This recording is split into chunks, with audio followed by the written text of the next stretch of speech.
This podcast is part of the Deluxe Edition Network. To find other great shows on the network, head over to deluxeeditionnetwork.com. That's deluxeeditionnetwork.com. Kindness. We see it all around us. We see it when someone pays for someone else's coffee or holds the door open for another person. We see it in the smallest of gestures, like a smile or a kind word. But it's different when we turn on the news or social media. Oftentimes, what we hear about, what outlets are pushing, is the opposite of kind. Welcome to the Kindness Matters podcast. Our goal is to give you a place to relax, to revel in stories of people who have received or given kindness, a place to inspire and motivate each and every one of us to practice kindness every day. Hello and welcome to the Kindness Matters podcast. I am your host, Mike Rathbun. And, when you're involved in kindness, when you're actively seeking it out and looking for it and talking to people who are involved with kindness and random acts and that sort of thing, it's funny how you find things. You find more kindness. I had just recorded an episode with Lori Olson, also known as the Epic Chalk Lady. And I noticed on her Facebook page where she had posted to a group called the Anoka Kindness Rock Garden. And I was like, I wonder what that's all about. And the more I looked, the more I liked. And that is when I found my two guests that I have today, Missy Mershman. Is that correct, Missy? Yeah. Yep. And Stacey Burnham, right? Yep. Ah, yay for me, gold star. Yay. And now, Missy, was it you that started the rock garden? It was. I did with a couple other friends and some other kids. Yes. Okay. And can you talk a little bit about what inspired you to start this? Really, and I gotta say it's an absolutely amazing space, and you just feel the warmth and the love there. What inspired you to start this? Well, I had already been kind of painting rocks and leaving them around for a while, and I had seen another group on the East Coast that had started this garden, and I thought that'd be such a cool thing to do, and it was just in the back of my mind. And then I don't exactly remember what the moment was, but I thought, this would be something great to honor people. And my first thought was my friend Stacey's daughter, Nicole. So that was the first thing, my thought was to honor Nicole. Nicole had passed away, and it was one of the saddest and hardest things. I think it hit me really hard. And I don't know how Stacey knows what she knows about that for me, but also to watch my friend go through this hard thing. So I thought it would be a great thing to, in her honor, kind of start. Not as a memorial. We don't really call it a memorial. I was just going to say that. Was it like a memorial? Yep. No, it's just in her honor is what I say. So kind of, with her in mind. It did, once in a while, it takes a turn and turns into a memorial certain days of the year. But it also is that for a lot of people every day. Yeah. Okay. So I rallied up a couple friends. We got a whole bunch of rocks painted, and I said, Stacey, meet us at the park at dark, because I was honestly a little worried the police would tell us to leave and take all our stuff with us. So it was kind of under the cover of just when the sun was setting, and we met there and we showed her, and then here we are. And Stacey, you had no idea this was coming. No, not at all. Missy so my daughter Nicole died. It was January 26th of 2018. And on the 26th of each month, Missy would send me a picture of something she would leave in Nicole's memory around, but I didn't it was on the 26th of July that she had, messaged me to come meet her at the park, but I didn't put the two and two together. No. So it was a complete surprise. That's awesome. And so you get there and you see all these painted rocks. Mm-hmm. And you're like, what's going on? Yeah, basically. I mean, it was Missy and a couple friends, yep, and they were painted rocks. And at the time, it did kind of start as a memorial. There were some signs and stuff, and I think I was just speechless, you know.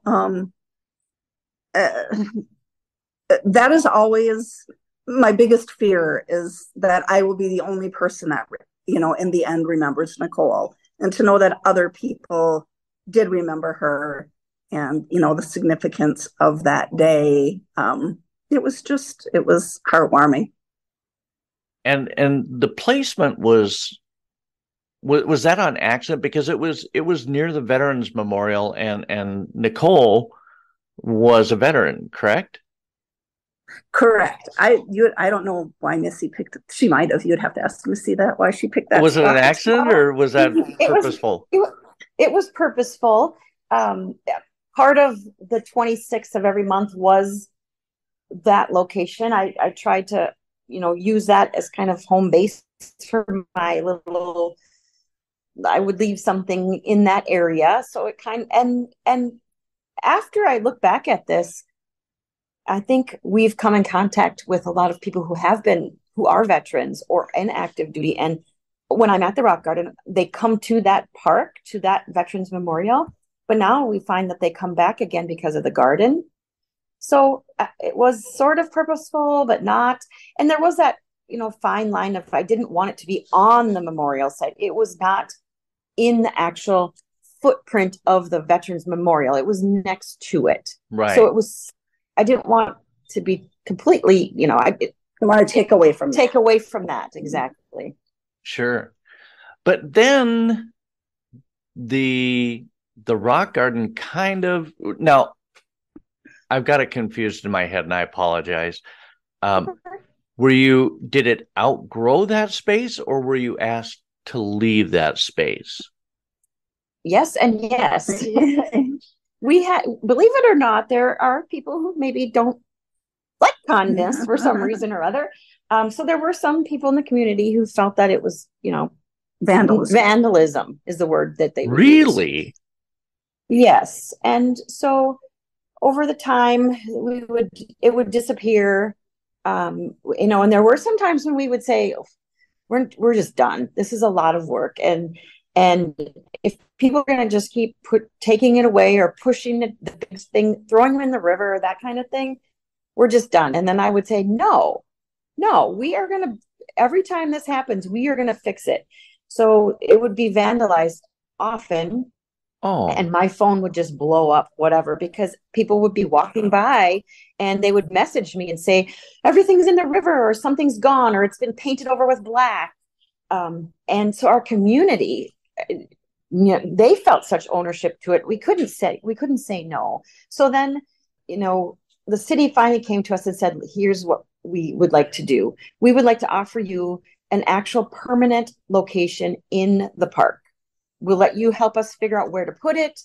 And that will become then city property and under the, you know, care and watch of the city along with us. So they were so gracious, and we walked around the area and chose the new location where we have the really nice, beautiful backdrop for our murals to be painted on. And it looks like it's part of the city. It looks like it belongs there. Yes. Because it started with a pile of rocks, yes. And then we wanted to keep it neat, so we brought a shelf. And after that, it was like, we put landscape bullets, and pretty soon we had wood chips, and you know, and we were always mindful that, you know, they had to mow around it, and we kind of always knew that there was probably going to come a day that we would get that, that the city may say, like, you know, we have to, you know, this is not working out. Yeah, this is not working out. That would be a good. And they didn't. I mean, well, you know, I don't want to say they kicked us out of that spot. They just offered us a better spot. Yes, true. Like I keep telling, when I talk about this to people, the city has been so good that every time I get a call or we get an email or a message, it's always, I'm sorry, you're going to have to do this. And then there's always, but, and then the next thing is always a better thing. They So it's been apologize, good. but then they offer a solution. Yeah. It's kind of that one door closes, but they open another one right away. Exactly. Wow. So for my listeners who are not familiar, this is in the city of Anoka. I don't know that we established that. And it is right behind City Hall, right? You go down some steps towards the Rum River. And yes, it is the back side of the building. Cool. And it's, again, it's an absolutely lovely space. You've got the river right there. And then there's a walkway that goes under, is that Main Street? Yes, there's a tunnel. The walking tunnel, the pedestrian tunnel that goes under Main Street is right next to us. So what's really, really a great thing that's happening this summer is we have murals, the artists that have painted murals on our wall. Well, now the Rum River Art Center and the city of Anoka are working together with artists from our community to repaint the murals inside the tunnel. So it's been a really cool flow and connection. It's almost like our two projects are coming together, and it's one big, long, beautiful spot. I've been down there a couple times, and every time I go down, the mural seems to be growing. I was down there a couple weekends ago, and there was a gentleman working on an eagle. And I mean, I don't know if I can do it justice just talking about it, but is there a theme to the mural? I mean, I noticed some Halloween stuff in there, and for those of you who don't know, Anoka, Minnesota is the Halloween capital of the world. Well, the tunnel mural project is separate from us. Right. I mean, one of the artists is painting in both. We have an artist, her name is Bonnie. We just joined the Rock Garden. She came to our rock painting events. And then when we got our new beautiful space, we divided it into 4 sections. We posted out to our Facebook community and said, hey, we have this space. If any of you want to paint on it, please submit us a design and we'll pick 4 of you and paint the mural. Well, Bonnie was one of the people who submitted a drawing and plan, and her work is on the wall right at the Rock Garden. Well, she's also painting a large chunk inside the tunnel project. So what I know about the tunnel project is each artist has their idea. They're supposed to have, Anoka in mind and their picture of Anoka. So whatever that means, nature, Halloween, like anything Anoka. That's kind of how their chunk is. Well, Bonnie also, she's just a great woman. Like, we are very lucky to have her talent and ability and her heart in our group. We also had this other section that hadn't been painted, and she's down there every day painting inside the tunnel. And we just kept saying, whenever you're done, we want to work on this side too, whenever. Well, then all of a sudden she just, boom, started doing it. So she works on both projects. So our section is kindness. What does that mean to you? What does that mean? And the artists each kind of came up with their idea. And now the latest portion that Bonnie's been working on is leading into the tunnel. Leads into the tunnel.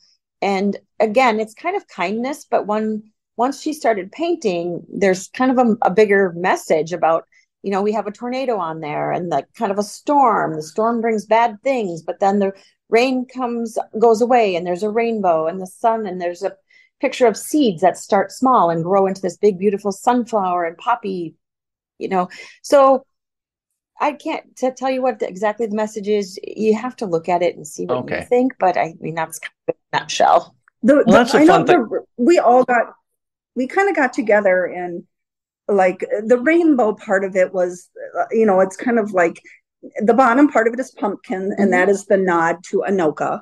Right. The middle part of the rainbow is poppies, and that was kind of our nod to veterans.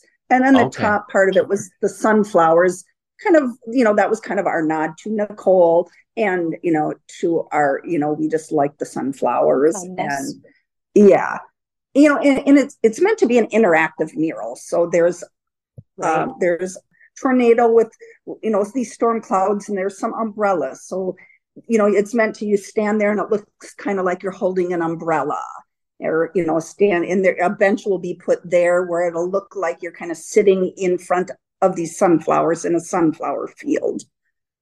So That's so cool. yeah. And you touched on this briefly, Missy. I think part of kindness is bringing together a community, and as part of your group, you have rock painting. Is it every week on Tuesday, I want to say? We do have that. Another one of the things that was happened with the city was we were using the community room in the city hall, and they said to us, "We're sorry, you won't be able to use that space anymore." But here we are in our space actually right now. They graciously are letting us use the warming house building at Rick Sorensen Park in Anoka. Okay. So we have all of our stuff set up here for rock painting, and all summer long on Tuesday nights we have from 5 to 7 rock painting. Now today is actually the last day for that.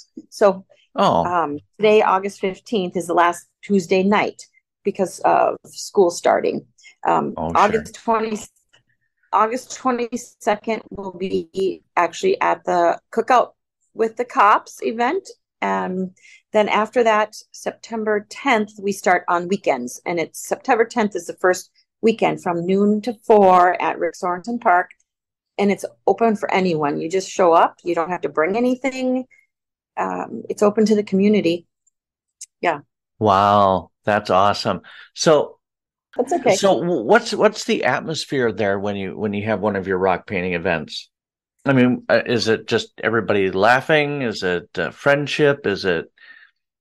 It's all of the above, but there's also, some serious, kind of a little more serious. I mean, we kind of have there's a kind of a special place in our heart, about mental health and mental health awareness. Nicole did die by suicide.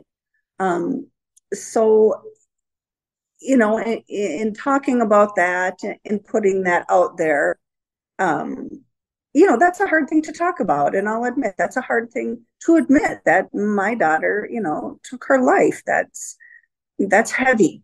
But sometimes you have to have those heavy conversations, and those heavy conversations have really led in to some really great things.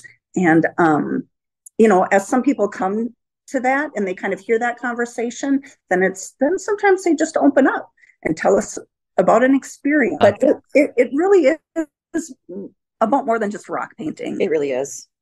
Sure. Right. Sure. I mean, that part of it is just, I think, you get the people here and you get them comfortable in a relaxed atmosphere, and sometimes those conversations just flow. Yeah, for sure. And we always say that, all of us have something, in our lives, and it ends up being where one person might make a comment, and then the person next to him that they didn't even know said, "Wow, me too." And then they start talking, and then, people make friendships here, and they come back again to see that other person and then just talk more. It has turned into that. And that's what we want. We want people to be able to come here. We have a resource board. If people have, if they need stuff, anything from our community, we have a big resource board. We're certainly not, mental health professionals, but, we have some life experience. Exactly. And sometimes just that peer mentorship is, for sure, as good as a therapist. Yeah. Oh, absolutely. Yeah. We can always find, it's funny when you create a space that's inviting and warm and safe, it's amazing what kind of conversations you can have, isn't it? Mm-hmm. It is. I should say that suicide was not necessarily just a result of a mental health issue, right? Correct. It was sparked by sexual assault.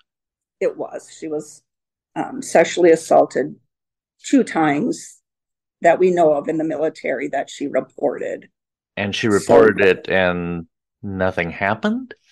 She was in Korea at the time, and she, asked for an expedited victims transfer, and it was granted, but it took them 82 days to get her off of that base. And in those 82 days, she lived in the same barracks as her assailants. And she was just the subject of a lot of bullying and torment.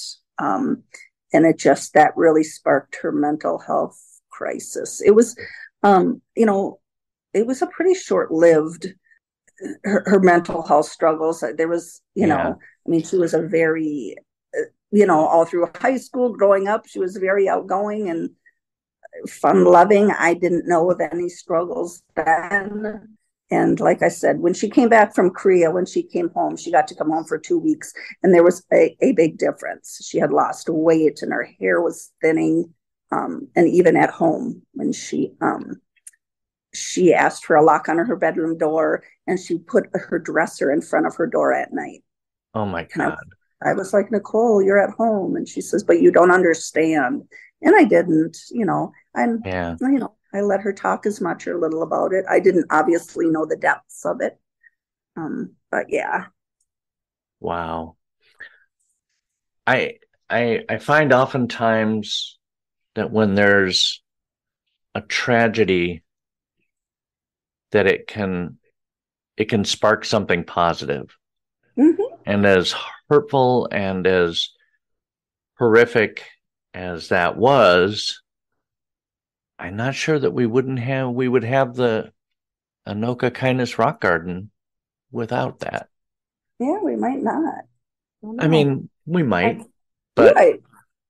But something bright and beautiful came out of that horrible, dark time. Right. Those that know kind of know that this is kind of her legacy. And those that don't, that's fine. It's I'm always open to sharing, but like I said, I just don't openly talk about it like at a rock painting. I try to be really mindful of my audience. Sure. So now, as most of us know, Anoka, the city of Anoka, is the Halloween capital of the world. I think we should. How does one get to be the kindness capital? And I'd settle for Minnesota. Mm-hmm. Well, right now. That's right. That's part of our dream. That is part of our dream. If any of my listeners know how we make that happen, I don't know. We need to probably go ahead. I think that we should invite them all to our rock painting, all of your listeners, to show up, and we have a big meeting about it. Ooh, if we're all I at like home, that. If we're all at home sitting thinking this is what we should do, this is what I keep thinking. We all want that, and we all think, how is this going to happen? If we all are in one room, I feel like we could make it happen. There's your call to action, listeners. I will include. Now, do you guys have you don't have a website, you just have the Facebook page, right? No, we do have a website. We're just you do? working. It's up. We just are just starting to try to keep it updated. It's just pretty much Missy and I doing a lot of the social media stuff. So the website is like the last thing that always gets updated, but we do have it, and it's www.anokakindnessrockgarden.com. That's a mouthful. Word.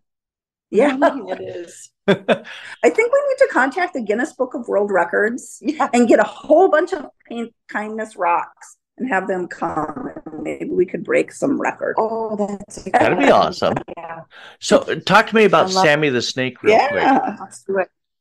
Are you guys? Oh, our snake, our rock snake. Well, all over social media, people were posting. It's Daisy. Ours is Daisy. Daisy. Oh, Daisy. People were posting all these rock snakes, and Daisy is her name. Yeah. So people were then, of course, messaging us through our social media and that about, we need a rock snake. And so we're like, okay, let's have a rock snake. And so poor Daisy lost her head. She lost her mind a few times. But the one beautiful thing about that was, like, as Stacey mentioned, it's kind of, it's just the two of us really driving the bus. But right behind us, we have, a core group of volunteers that work really hard and do a ton of stuff. But I don't work in the summer being a teacher. Stacey works overnight. So during the day, we have more time in our lives to run by the rock garden and check it. Well, the community has been taking care of Daisy. If someone took her head away, boom, somebody would just show up with another head. We didn't even have to worry about it. So she's grown. I don't really know how many rocks, over 100. Mm-hmm. And she's very cute. And during the summer, during the winter, excuse me, we'll put her up on a kind of a ledge that's near there, so they can, plow the snow and those kinds of things all winter long. But our community they were excited about and said, hey, we need to do this. So we just do it. Yeah, the community is really and truly amazing.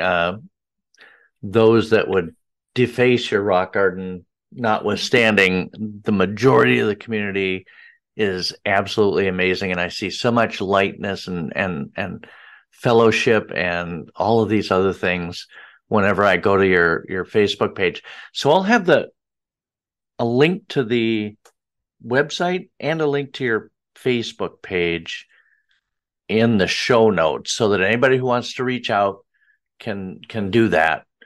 And we really need to make this happen. I'll see what I can do. Yeah. Let's have a meeting. Now you'll find our dates for our rock painting and just everybody come. Yeah, perfect. Well, Missy and Stacey, thank you so much for agreeing to come on here. I know it was hard, Stacey and Missy, to talk about some of the ugly stuff, but again, out of that ugly came something absolutely fantastic and wonderful and light, and I really thank you guys for that and for coming on the show. Well, thank you for having us. Thank you for having us. Okay, we'll be in touch soon. Okay, sounds good. Bye-bye. Bye-bye. Bye. And that will do it for this episode of the Kindness Matters podcast. It was so amazing to have Missy Mershman and Stacey Burnham on the episode. I have so much respect for these women and what they're doing and what they're trying to accomplish, and frankly, I think probably succeeding in accomplishing. I wanted to share, though, there's a big rock in the rock garden, and the rock says, take one for inspiration, share one for motivation, and leave one for growing the garden. And I think that's amazing. And you know who else is amazing? You guys, for showing up and listening to this podcast every single week. And I appreciate you, and I love you for that. We'll be back next week with a brand new episode. But in the meantime, be that person who roots for others, who tells a stranger they look amazing, and encourages others to believe in themselves and their dreams. You've been listening to the Kindness Matters podcast. I am your host, Mike Rathbun. Have a fantastic week.